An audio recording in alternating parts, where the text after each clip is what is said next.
name is Greta Johnson, and I am the Director of Communications and Assistant Chief of Staff for the Summit County Executive's Office. On behalf of the Executive, we extend our sympathies to the family and friends of Mr. Walker, as well as to all members of the community who are struggling or overwhelmed by recent events.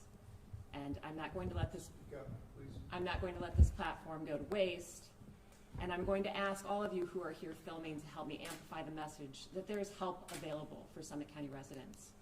If you're struggling right now or feel overwhelmed by the recent events, please reach out to our partners at 211. They will connect you with a mental health professional immediately. You've assembled today to hear from the Office of the Summit County Medical Examiner. The Medical Examiner is one of 9 departments within the Office of the Executive.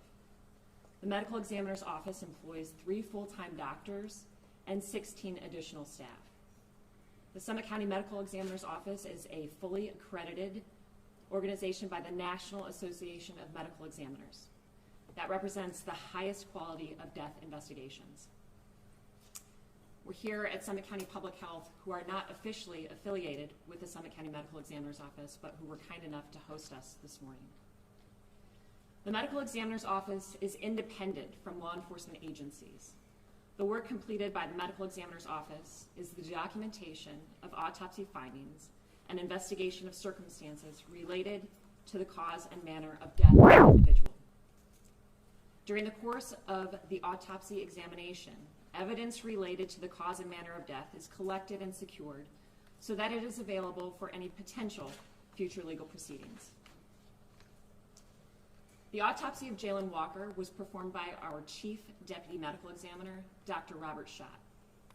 The final report was created by Dr. Schott and contains the examination findings. Summit County's Chief Medical Examiner, Dr. Lisa Kohler, completed a quality control review of the report and then co-signed the report. The process of quality control report review takes place for all homicide deaths prior to the report being finalized. As it is with every investigation, the goal of the Summit County Medical Examiner's Office is to be able to provide an accurate assessment of the injuries sustained by Mr. Walker.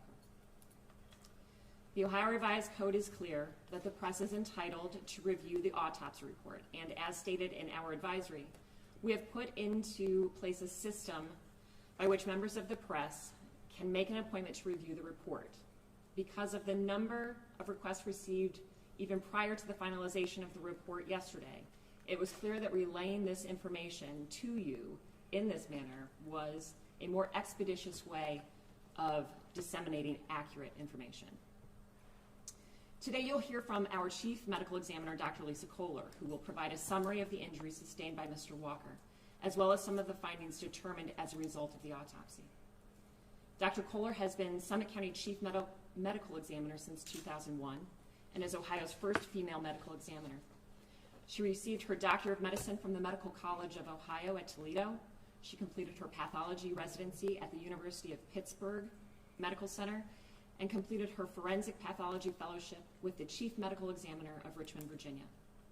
She joined the Summit County Medical Examiner's Office in 1998. She is board certified in anatomic and clinical pathology and forensic pathology.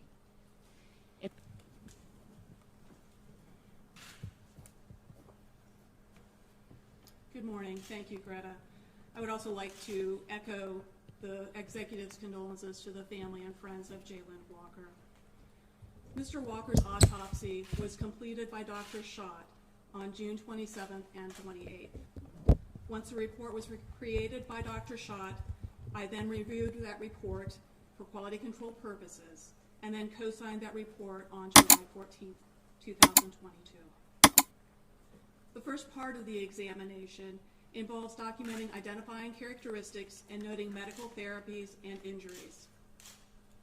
Evidence of medical intervention on Mr. Walker included tourniquets on his legs and left arm, gauze dressings to his chest and abdominal wounds, adhesive seals over 2 chest wounds, and defibrillator pads on his chest.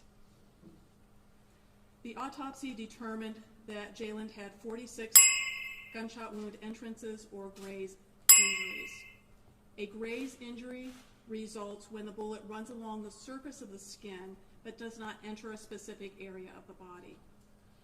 An entrance wound indicates that the bullet struck the skin and entered a part of the body and either exited or became lodged within tissues of the body. The photographic record shows more than 46 labeled wounds because there are exit wounds, bullets beneath the skin, and abrasions that were numbered for the purpose of identifying specific injuries in the photographs and to permit clarity. The injuries include the following: 15 gunshot wounds injured the torso and caused internal injury to his heart, lungs, liver, spleen, left kidney, intestines, and multiple ribs.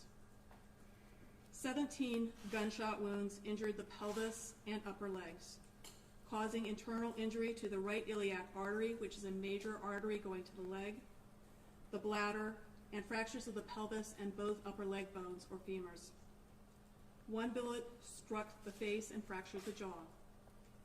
8 gunshot wounds injured the arms and right hand. 5 gunshot wounds injured the knees, right lower leg, and right foot.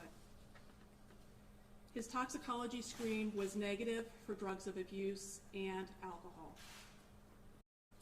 5 gunshot wounds injured the knees, right lower leg, and right foot.